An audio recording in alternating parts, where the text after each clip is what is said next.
Jean-Paul Louis est bien connu de tous les céliniens et de gens aussi qui ne sont pas céliniens. C'est un éditeur à l'ancienne, comme on n'en fait plus, un éditeur de province, un éditeur qui... Surtout imprimeur-éditeur.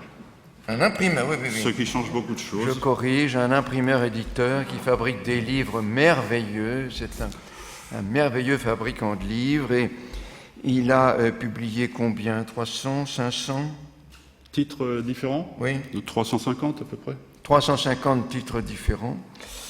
Et beaucoup des livres qu'il publie sont consacrés à Louis-Ferdinand Céline. Il a publié notamment une très importante correspondance qui est la correspondance à Marie Canavaggia. Oui. Il est le co-éditeur avec Godard de la correspondance de Céline dans la Pléiade, qui est un travail considérable, oui. Publié en 2009, je ne dis pas de bêtises. Exactement, il y a 2 ans, il y a tout juste 2 ans. Il y a tout juste 2 ans. Il est l'éditeur de l'année Céline, donc de multiples publications sur Céline, et il travaille actuellement à la correspondance avec Milton Indus, qui sera publié prochainement, je crois, dans les cahiers de la NRF. Oui, j'ai fini mon travail, c'est chez Gallimard. Voilà. C'est entre les mains de Gallimard. Vous avez la parole. Bon, après tout ce qu'a dit Sonia Anton et tout ce qu'a dit aussi François Gibault, je ne sais pas ce qu'il me reste trop à expliquer sur la correspondance de Céline. Sauf que j'ai apporté des images, bon, on va voir si on a le temps de les montrer. Je voudrais repartir de l'idée d'œuvre. Est-ce qu'une correspondance est une œuvre? Oui, a dit Sonia Anton. Est-ce que celle de Céline est une œuvre importante? Oui, c'est mon avis aussi. Mais j'ajouterais qu'on en sera vraiment complètement sûr dans une 50aine d'années. C'est-à-dire que moi, je ne le saurais pas. Bon, pourquoi? Si on regarde, on a la chance d'avoir en France une école d'éditeurs scientifiques de correspondance extrêmement active, enfin qui a été très active au XXe siècle en tout cas, et qui a fait de très très beaux travaux. Sonia Anton a parlé de la correspondance Flaubert et de George Sand. J'ajouterai celle de Balzac par Roger Pierrot. Celle de Flaubert, c'est Bruno qui s'y est mis jusqu'au 4e volume. Il est mort en route. Ça arrive souvent, ça, comme aventure, aux éditeurs de correspondance générale. Et l'extraordinaire Georges Lubin, qui s'est chargé de la correspondance Sand, qui compte exactement maintenant 26 volumes de son vivant, et un 27e qui est paru sous le titre de Lettres retrouvées par Thierry Baudin chez Gallimard. Bon. Pour moi, un éditeur de correspondance doit être aussi un lecteur de correspondance, parce qu'on y trouve beaucoup de choses. On n'y trouve pas une recette, une panacée, mais on y trouve des modèles qui sont réapplicables à d'autres écrivains. Qu'est-ce que c'est qu'une édition scientifique? C'est une édition qui, bien entendu, vérifie les textes, vérifie la datation des textes, les met en ordre. C'est une édition qui comporte évidemment un appareil critique sous forme de notes, soit des notes ponctuelles, soit des notes globalisantes qu'on peut retrouver en fin de volume ou bien en fin d'année. Toutes les méthodes ont été employées, qui comporte bien entendu une introduction, qui parfois comporte aussi une espèce de mise à part d'un problème globalisé, parce que très important en ce qui concerne l'auteur, c'est ce qu'a fait Claude Pichois pour la correspondance Baudelaire, en 2 volumes à la Pléiade. On a l'introduction de Pichois, puis une forte étude qu'il a confiée à Jean Ziegler, qui est son collaborateur, qui était, puisque Pichois a malheureusement disparu, une étude d'une 30aine de pages sur la question des finances de Baudelaire, qui évidemment est extrêmement importante. Donc en fait, on a, par exemple, avec ça, l'idée d'isoler un des problèmes majeurs que peut poser telle correspondance générale d'un écrivain. Et on évacue ainsi un nombre considérable de notes qui se trouveraient, je dirais malheureusement, dans la collection de la Pléiade, toujours en fin de volume, ce qui est très mal commode pour la lecture, ou en bas de page. Et c'est ce que j'ai essayé de faire aussi pour la correspondance Canavaggia à ma modeste mesure, puisque bon, ce ne sont que 500 lettres. en éditant, dans la première édition que j'ai faite, un volume d'index qui est en fait une espèce de dictionnaire dans lequel j'ai fait entrer les noms propres cités par Céline, mais aussi les éditeurs ou les éditions, les œuvres, les lieux, en essayant chaque fois de faire une petite notice qui m'évitait, chaque fois que réapparaît ce nom dans une lettre, de faire une note, et surtout des renvois de note à note qui sont extrêmement pénibles pour la lecture. Voilà. Donc, aller voir ce qu'ont fait les autres me paraît indispensable avant de se lancer dans une édition de correspondance d'une certaine importance. Bon, bien sûr, s'il s'agit de 20 ou 30 lettres, c'est peut-être pas très utile. Pourquoi? Parce qu'on y trouve beaucoup de choses. La première question, bon, pourquoi faire une note? C'est une question qui se pose à l'éditeur de correspondance. Bon, s'il s'agit d'un nom propre, peu connu, qu'il faut éclairer, bon, ben, bien sûr. Mais les notes sur des concepts, sur toutes sortes de choses qui peuvent se présenter, que l'éditeur pense ne pas être forcément claires du premier coup pour le lecteur. Alors, va-t-il faire une note ou pas? Comment va-t-il l'orienter? On trouve des choses comme ça, surtout dans Georges Lubin d'ailleurs, où il y a toutes sortes de natures de notes, des notes ponctuelles et puis des notes analytiques. Ce qu'on remarque chez les éditeurs de correspondance, en tout cas, je le dis pour Céline parce que c'est important, et je ne sais pas si c'est applicable, mais c'est important, c'est qu'un éditeur de correspondance s'interdit tout jugement moral, idéologique ou politique sur quelque point que ce soit. Il arrive par exemple à Georges Lubin de prendre George Sand en flagrant délit de mensonge, il le signale. Il dit pourquoi, comment, qu'est-ce qui se passe, etc. Mais par exemple, il ne va pas s'indigner parce qu'au moment de la Commune, ou en pleine répression de la Commune, je ne sais plus, Flaubert et George Sand dissertent sur la floraison tardive du tulipier qui est dans le jardin de Flaubert, je crois. Bon. Indignation qu'on a trouvée dans la critique journalistique d'aujourd'hui, et qui est pour moi hors sujet, disons. Un éditeur de correspondance s'intéresse à l'histoire de la littérature. En fait, un éditeur de correspondance bâtit une histoire de la littérature de l'époque où a été actif l'épistolier. Bon, alors cela étant, et comme je n'ai pas beaucoup de temps, je vais passer, bien que ce ne soit pas très drôle, mais enfin, il faut bien, puisque c'est ce que j'ai annoncé, essayer de faire un bilan de l'état actuel de l'édition de la correspondance de Céline. Et ça passe par des chiffres. C'est pourquoi j'ai apporté des images pour essayer de rendre les choses plus agréables. Alors je crois que c'est à droite pour avancer. Voilà, je voulais montrer ça d'abord. C'est 6 lignes exactement, qui sont adressées à Bente Johansen, donc une jeune amie danoise, ou la fille d'une amie danoise à l'arrivée de Céline à Copenhague. Elle est de 1945, et vous voyez qu'il lui dit « Gardez ces feuillets informes, un jour vous pourrez les vendre ». Bon, ça, sur ce point, il ne se trompe pas, effectivement. Mais la première ligne, ma correspondance, toute illisible qu'elle soit, est très rare et très recherchée. Bon, toute illisible qu'elle soit, ce n'est pas si sûr, et c'est pour ça que j'ai apporté d'ailleurs tout un petit diaporama d'une vingtaine d'images pour voir comment évolue l'écriture de Céline depuis les lettres d'enfance jusqu'à la toute dernière. Parce qu'on a la chance pour Céline, si je puis dire, de savoir quelle est la dernière lettre envoyée. Ce n'est pas toujours le cas. La première et la dernière lettre d'une correspondance générale est à peu près tout le temps, en tout cas pour Balzac, en tout cas pour Flaubert, en tout cas pour Sand, des grands exemples, et même certainement Proust, que j'ai moins étudié, et même certainement Sainte-Beuve, qui est dû à Jean Bonnereau, qui est le premier grand éditeur scientifique de correspondance. En numéro 1, la première qu'on a retrouvée est X, la dernière, mais rien ne dit qu'il ne peut pas y en avoir une avant et encore une après. Bon, pour Céline, on sait qu'elle est la dernière. C'est chose rare.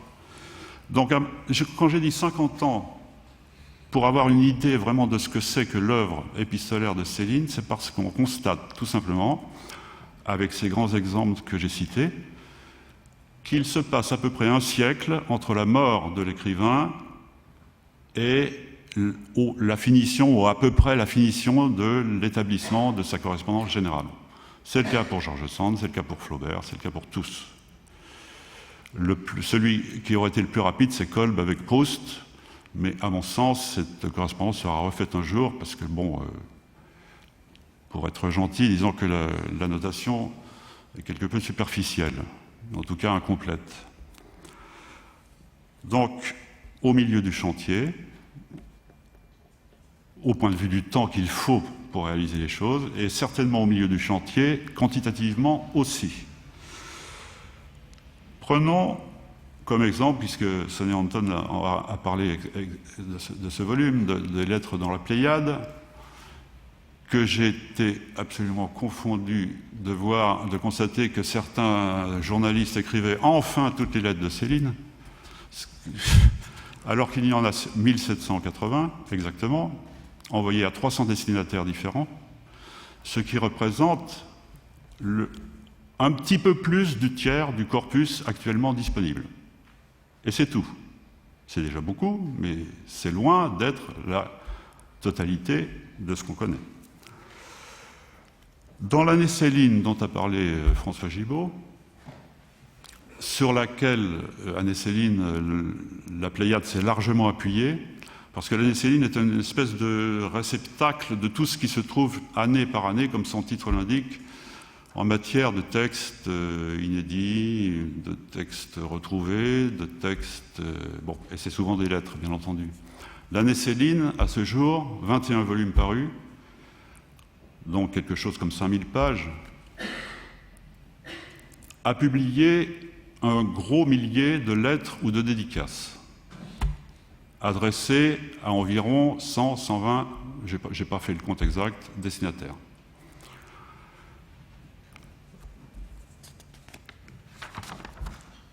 Depuis ce volume Pléiade, donc il y a 2 ans, comme l'a rappelé François Gibault, que s'est-il passé? Ça peut donner une idée de l'évolution du corpus. On a retrouvé des lettres à des destinataires jusque-là totalement inconnus. Par exemple, une lettre à Emmanuel Berle, directeur à l'époque de Marianne. 2 lettres, c'était dans l'année Céline 2010, donc l'année dernière, à Romuald Gallier, le pharmacien, dont on ignorait à peu près tout parce qu'on était parti sur un faux prénom. Ça, c'est le résultat des recherches de Jean-Pierre Laterner, qui a fini par localiser le pharmacien en question, puis ses descendants, et par ses descendants, il a retrouvé 2 lettres et une dizaine de dédicaces. On a publié également dans l'année Céline 2 lettres à Jean Gauthier, 2 lettres moins importantes, qui était un jeune admirateur de Céline, qui s'est manifesté spontanément pendant l'exil. Également 2 billets à Herminée Auvoine, qui est une consoeur de Céline à Clichy,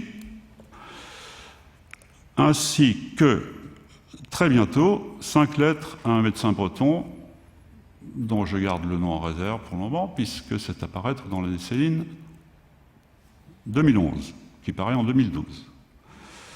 Également découverte de Jean-Pierre Laterner. Bon, ça, ce sont les lettres à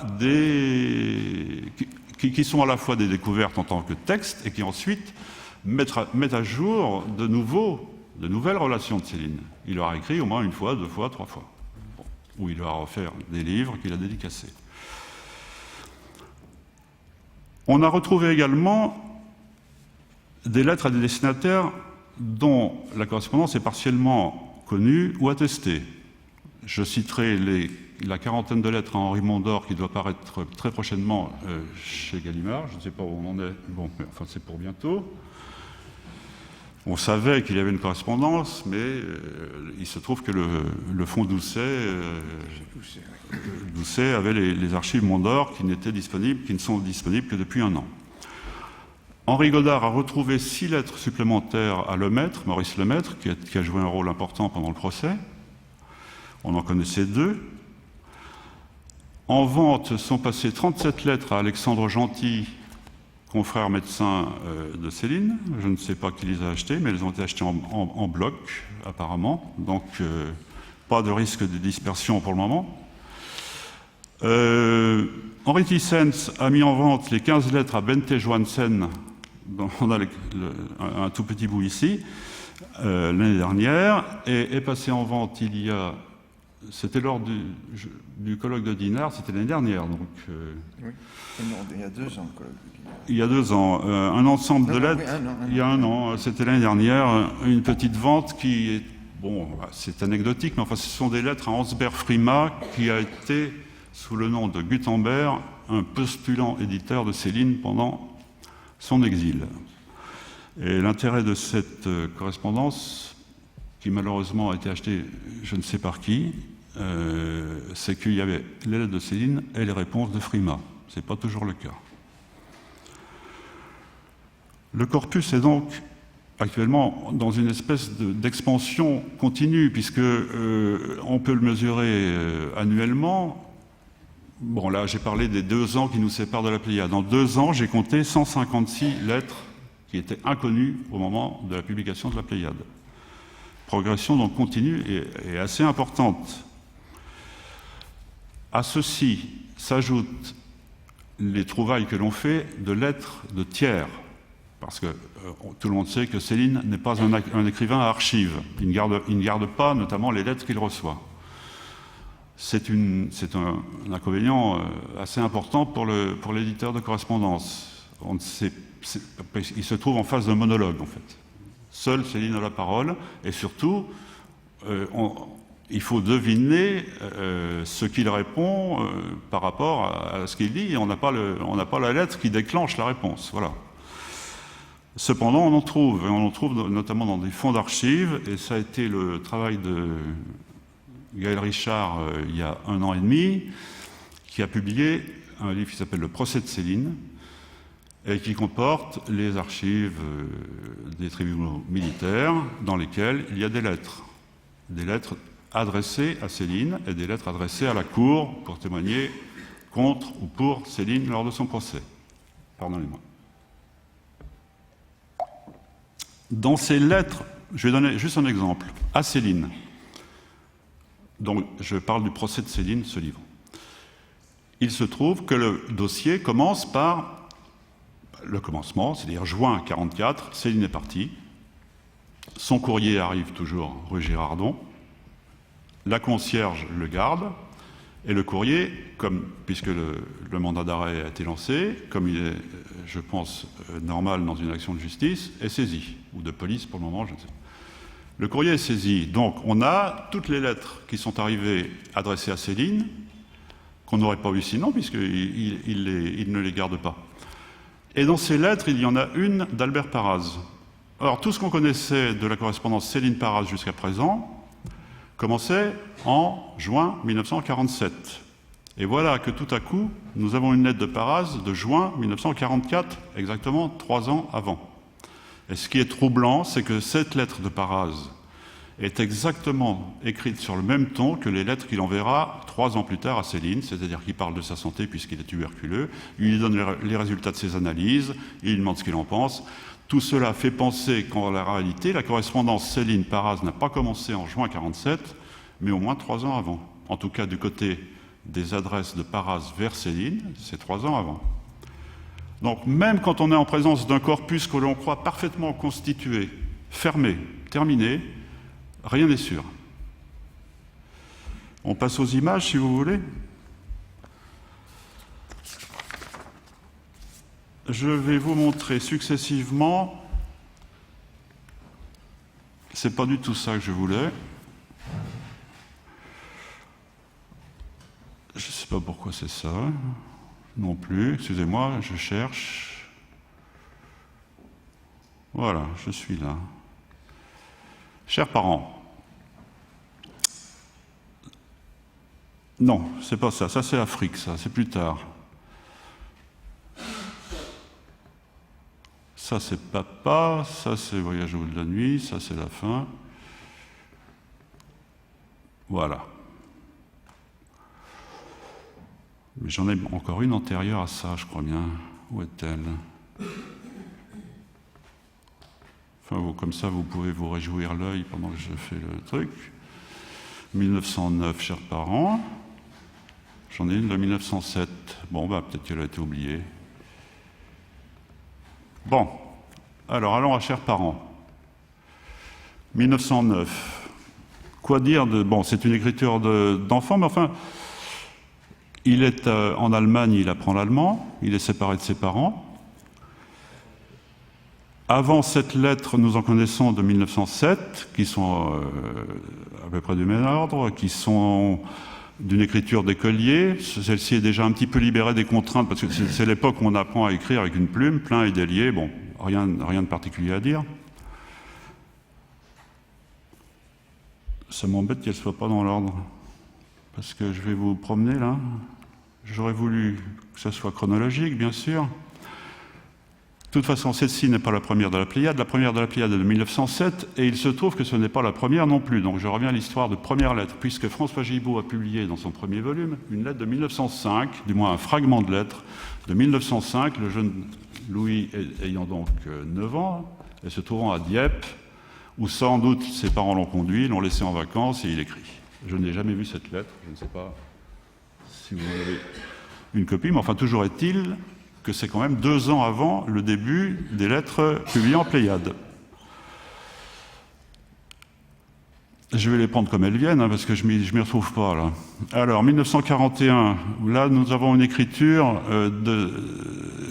bon, j'aurais voulu montrer l'évolution, bien sûr, parce que son écriture, comme il est normal, change à partir du moment où Céline devient écrivain.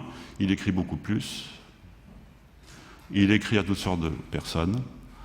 Il a une écriture qui devient rapide ou ultra rapide. Celle-ci est assez bien formée. C'est une lettre à sa locataire à qui il réclame des sous. 1941. Ça, c'est une dédicace que je ne voulais pas montrer. Je ne sais pas pourquoi elle est là. Voilà quelque chose de plus tardif. 51, donc c'est très proche de la fin de l'exil. Vous remarquerez l'application de l'écriture. C'est pour ça que je dis qu'en fait, quand il dit tout illisible que soit mon écriture, ce n'est pas vrai constamment. Là, il s'adresse à Thomas, le vice-consul de Copenhague, pour obtenir des papiers, car il sait qu'il est amnistié. C'est quelques jours avant, puisque là, nous sommes le 28 avril, et il demande officiellement son passeport et de quoi circuler librement et rentrer en France. Donc il s'applique, il sait aussi ralentir son flux graphique pour se faire comprendre. Ensuite, ah ben je suis au bout alors là. Bon. Mon cher confrère, je ne sais plus ce que c'est, chère madame, papa. Là, nous avons une lettre à Roger Nimier, 61, janvier 61. Vous remarquez l'immense différence qu'il y a avec les lettres précédentes. L'écriture est difforme. Tout d'abord, il n'écrit plus avec une plume. Il a beaucoup pratiqué le stylo à plume, le stylo Parker notamment, qui était son préféré. Il est passé au stylo à bille. Et de plus, il souffre énormément et de plus en plus, et surtout à partir de son retour en France, de sa blessure au bras droit, qui déforme son écriture. Il a des raideurs, des rhumatismes. Il ralentit le flux graphique. On a là quasiment une écriture de vieillard. Il y a des exemples qui sont encore plus frappants que cela, où les lignes tombent en fin de feuille. Ah ben voilà, donc ça c'est amusant, ça fait toujours rire, c'est la fameuse dédicace à François Mauriac. Alors je ne la montre pas en tant que telle, mais pour aborder le problème des dédicaces. Est-ce qu'il est légitime d'inclure les dédicaces, comme ça a été fait dans la Pléiade, à une correspondance? Il me semble que oui, ne serait-ce que parce que, ce n'est pas le cas de Mauriac, dans bien des cas, on ne connaît de rapport avec la personne à laquelle s'adresse Céline dans la dédicace que la dédicace. Mais cela fait supposer qu'il entretenait des rapports avec cette personne et qu'il peut très bien y avoir aussi des lettres. Donc, au moins, on a une entrée d'une personne, mettons XY, dont on ne connaît pour le moment comme manifestation de Céline qu'une dédicace, mais qui ouvre le champ sur d'autres choses possibles. Bon, cette fameuse dédicace à Mauriac, telle que je la montre ici, a une particularité, elle est barrée d'un trait vertical. Ce trait vertical est le signe habituel de Céline pour dire qu'il s'agit d'un brouillon et qu'il a été utilisé et qu'il est donc plus utile. C'est la même chose dans ces manuscrits. En effet, cette dédicace percutante a été écrite sous deux formes différentes, celle-ci, et une seconde, c'est celle d'ailleurs qui est publiée dans la Pléiade, celle-ci, hein, et une seconde où Claudel est mise en cause en même temps que Mauriac dans le texte. C'est une dédicace de 47. C'est pas du tout ça. Ah ben voilà. Alors ça, je peux montrer ça. Tout le monde reconnaît le début d'un château l'autre. Pour parler franc, là, entre nous, je finis encore plus mal que j'ai commencé, etc., etc. On voit la différence entre un manuscrit de lettres et un manuscrit d'œuvre. Un manuscrit de lettres peut présenter des difficultés de déchiffrage à cause de la rapidité d'écriture, j'en montrerai tout à l'heure si j'ai le temps, qui sont particulièrement difficiles, mais généralement sans rature, sans reprise, ce qui est la caractéristique même d'un manuscrit d'œuvre. Ici, vous avez un ajout à la 5e ligne, et puis vous avez des expressions qui sont barrées et des empilages. Par exemple, au milieu, il écrit d'abord au plus mal, il écrit sans doute au-dessus très chichement, qui ne le satisfait pas non plus, il barre à nouveau et il revient au plus mal. Bon, ça, ce sont des caractéristiques de manuscrits d'œuvre qu'on ne trouve évidemment jamais dans la correspondance. On trouve d'autres difficultés de... Bon, cette page n'est pas particulièrement difficile, mais on a des exemples, peut-être que j'en ai d'ailleurs là, de manuscrits. Bon, ça, ce sont des notes, c'est autre chose. Chère maman, on a dû le voir. Voilà une écriture de 1924, donc avant la période écrivain. Il s'adresse au préfet pour une autorisation de remplacement du docteur Follet, son beau-père, à Rennes. Vous voyez quand même... Bon, là aussi, c'est une lettre à caractère officiel, administratif, si vous voulez. Il adresse une demande, donc il faut qu'il se fasse comprendre. Donc il écrit lentement. Mais l'écriture est quand même extrêmement différente de ce qu'elle sera, par exemple, quand il va écrire à Gallimard pour la première fois pour proposer « Voyage au bout de la nuit ». Je vais essayer de vous le trouver. Voilà, hop, j'y étais. Voilà ce qu'il envoie à Gallimard en 1932 pour proposer Voyage au bout de la nuit. C'est l'écriture d'ailleurs. Bon là, Sonia Anton a parlé des rapports ou stylistiques ou narratifs entre les lettres et l'œuvre dans leur progression chronologique. Mais on peut faire le même rapprochement dans l'écriture, la graphie. Ça, c'est l'écriture qui ressemble beaucoup au manuscrit de Voyage au bout de la nuit. Ou celui qu'on connaît le mieux, qui est maintenant à la Nationale. Voilà une lettre que j'aurais voulu avoir au début. Il s'adresse à son père. Cette fois-ci, il est en Angleterre, 2 ans après l'Allemagne, ou 1 an et demi. Et vous voyez, si vous vous rappelez l'écriture de la lettre à chers parents, comme elle a gagné déjà là, en assurance, en rapidité. Et c'est d'autant plus curieux qu'il utilise une langue qui n'est pas la sienne, qu'il est en train d'apprendre. Voici une lettre d'Afrique maintenant. C'est l'époque où, disons où il a quelques velléités d'élégance adolescentine, c'est l'époque où il signe des touches en 2 mots. Là, ce n'est pas le cas puisqu'il ne met que Louis, son prénom, mais c'est l'époque où on trouve des lettres signées en 2 noms, en particules, quoi, des touches. On retrouve un petit peu ce caractère légèrement prétentieux dans le cher parent avec les fabrications. Ah ben voici alors là une lettre à Descaves qui bon, c'est ce que rencontre un éditeur de correspondance que je vous montre, n'est-ce pas? Voilà. Alors là, c'est le support qui est intéressant. Il utilise dans ces années-là, 35, un papier à lettres demi-format qui se plie en 2 et s'utilise sans enveloppe. C'est-à-dire que le recto, c'est ce qui est à droite, c'est la lettre elle-même, qui est courte nécessairement, avec son adresse de l'époque qui est imprimée. Et à gauche, elle est pliée, et un côté sert à écrire l'adresse de Lucien Descaves, 46 rue de la Santé, et à mettre le timbre et envoyer. Je cite cet exemple parce que des fois, ce genre de support peut avoir connu des... Oui, le bord est dentelé, vous le voyez très nettement à gauche, parce qu'il y avait de la colle tout autour, n'est-ce pas, pour fermer la lettre, et ensuite il fallait arracher les côtés pour l'ouvrir. D'où parfois des accidents. Si le destinataire n'est pas très soigneux, il peut très bien arracher un bout de texte en même temps.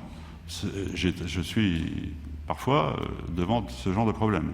Et tout éditeur de correspondance est devant ce genre de problème, qui crée un manque de texte, qu'on peut reconstituer ou non, ça dépend. Ça, c'est celle qu'on a vue au début, le timbre est parti, sans trop de dommages, puisque le cachet postal, lui, est particulièrement lisible, ce qui n'est pas toujours le cas. Ça, c'est la lettre qui était dans l'enveloppe qu'on vient de voir. C'est l'écriture des années 35. C'est avant mort à crédit. Voilà autre chose. Voilà une lettre de Marie Canavaggia qui envoie une série de questions à Céline au sujet de mort à crédit, de la mise au point du texte. Et Céline répond dans les marges. Donc nous avons là une lettre en marginalia, ce qu'on appelle, avec des réponses aux questions qu'elle pose. Par exemple, prenons celle du milieu, la page 261.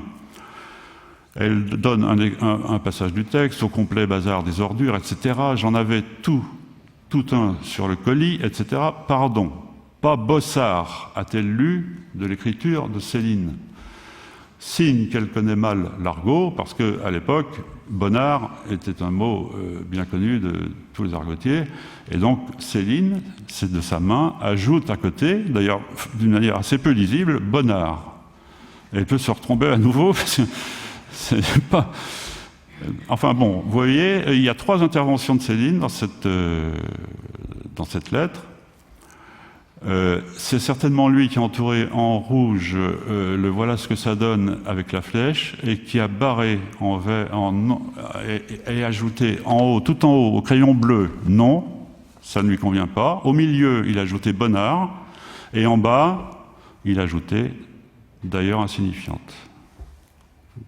Cette lettre fait en réalité 4 pages. C'est une feuille de cahier d'écolier qui a été arrachée au cahier et qui est pliée en 2. Voici autre chose, toute autre chose, très particulier et sans doute, enfin pour le moment unique en tout cas. C'est une écriture déguisée. Pourquoi ? 30 juin 1945, c'est la première lettre, ou du moins la première qu'on ait retrouvée, qu'il tente, après sa fuite au Danemark, où il arrive, je vous le rappelle, en mars, de reprendre contact avec la France. Et l'une des premières personnes avec qui il reprend contact, ou tente de reprendre contact, c'est Marie Canavaggia, sa secrétaire. Vous voyez ici d'abord une écriture tout à fait inconnue de Céline. Je ne pense pas que ce soit lui qui déguise son écriture, je pense que c'est Lucette qui a écrit sous sa dictée.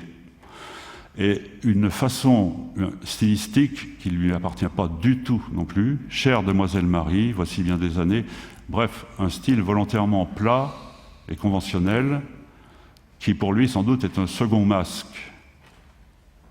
Parce qu'évidemment, il sait très bien qu'un mandat d'arrêt est lancé contre lui. Il n'y a pas encore eu de fuite, mais il sait très bien que si, et c'est d'ailleurs ce qui arrivera,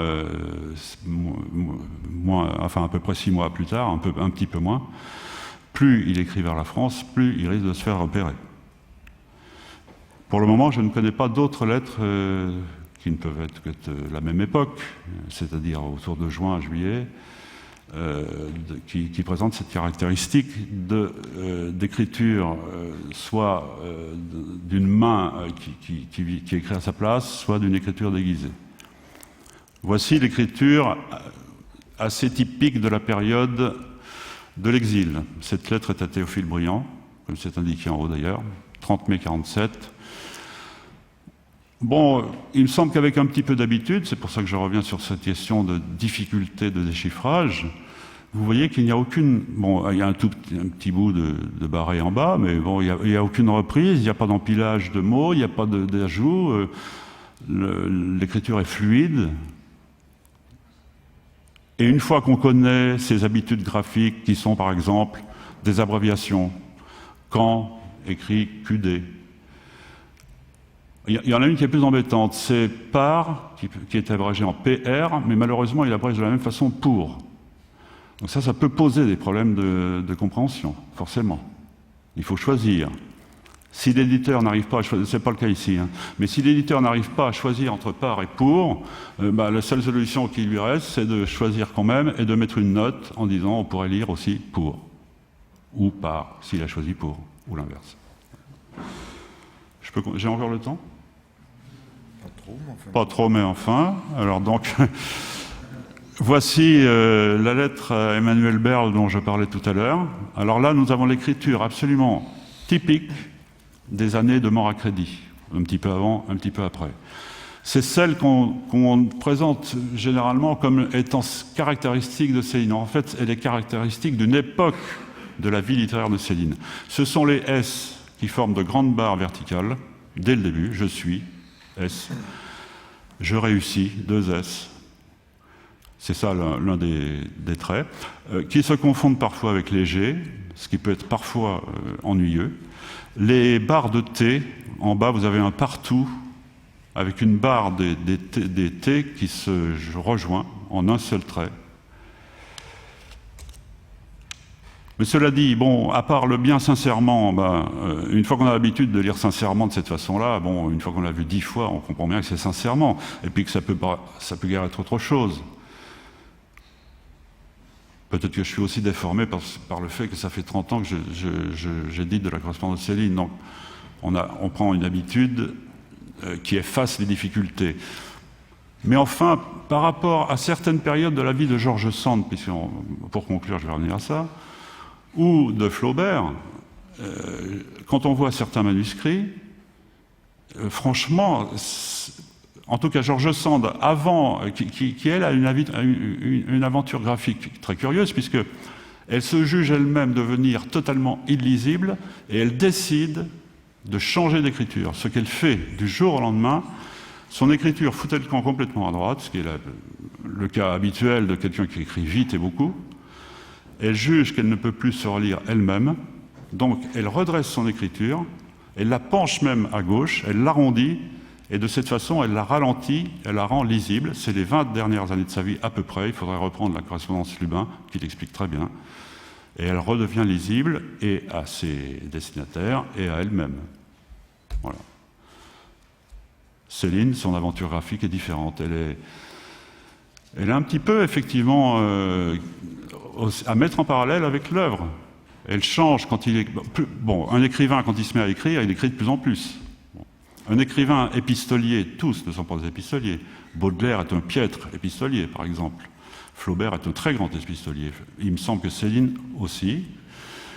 Plus un écrivain avance dans la carrière d'écriture, plus il écrit de lettres, s'il est épistolier, donc plus le volume d'écriture devient énorme. Donc forcément, l'écriture se déforme. Et puis il y a les accidents de la vie, comme c'est le cas chez Céline, et comme je l'ai montré. À la fin, les 5 dernières années, on ne peut pas manquer de la datation de ces lettres-là. L'écriture est absolument différente des autres et très caractéristique par le ralentissement et la difficulté qu'elle présente. Ben voilà. Je peux continuer, mais je vais peut-être...